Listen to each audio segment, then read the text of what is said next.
Gabriel Wolfe may have returned to voice Sutekh in Doctor Who Season 14's two-part finale, but the classic villain being so heavily retconned to be part of the Pantheon opens the door for a Matt Smith-era bad guy to receive the same treatment. Doctor Who's Pantheon of Gods is comprised not only of new characters like Jinx Monsoon's Maestro but also pre-established villains like the Toymaker, who have been reworked to fit into a new category of the franchise's antagonists. Therefore, Russell T Davies has 6 decades of lore to explore when looking for new Pantheon gods. Even though Sutekh wasn't a deity when he was introduced in Doctor Who's classic era, the reveal that he has since become the god of death is an entirely believable change. His power has always been immense, and biding his time as a tardy stowaway only increased the threat he posed to reality. Although not quite as fearsome as Sutekh, there is another villain who has already appeared in Doctor Who's modern era whose abilities would also be at home among the Pantheon. As such, I wouldn't be surprised if Davies tweaked this bad guy's backstory as well.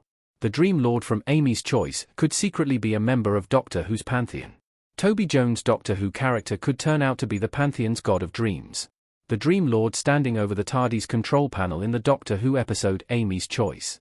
Sutekh's power to kill with a single touch means I wasn't shocked to discover he had become the god of death by the end of Doctor Who Season 14. Similarly, it would make sense if it turned out that Toby Jones' Dream Lord from Doctor Who Season 5, Episode 7, Amy's Choice, was actually the Pantheon's god of dreams. The Dream Lord held a great deal of power over the Doctor and his companions during the episode, but only in their unconscious states. The power to manipulate dreams may seem comparatively meager, but the Dream Lord is quietly formidable. The lucidity of the Dream Lord's illusions fooled even Matt Smith's 11th Doctor, and the show's legendary Time Lord isn't easily deceived. While there have been several Doctor Who villains who are a significant threat to the Doctor's physical well-being, there haven't been many who have given the Time Lord such a unique mental challenge. Sure, Jones' character was hinted to have been dispensed with within a single episode, but the same can also be said for Neil Patrick Harris' Toymaker as well as his child, Maestro. In fact, the Doctor often makes quick work of all the Pantheon gods. The Dream Lord's established backstory doesn't stop him being a Pantheon god. Written by Simon Nye, Amy's Choice has already provided an explanation for where the Dream Lord came from. In short, he's believed to be the manifestation of the Doctor's darkest traits brought to life by psychic pollen. I don't doubt that this was the canonical backstory for Toby Jones' character at the time, but that doesn't mean Russell T Davies can't artfully retcon this backstory the same way he did with Sutekh. Sutekh isn't the only Pantheon member to have been retroactively made into a deity.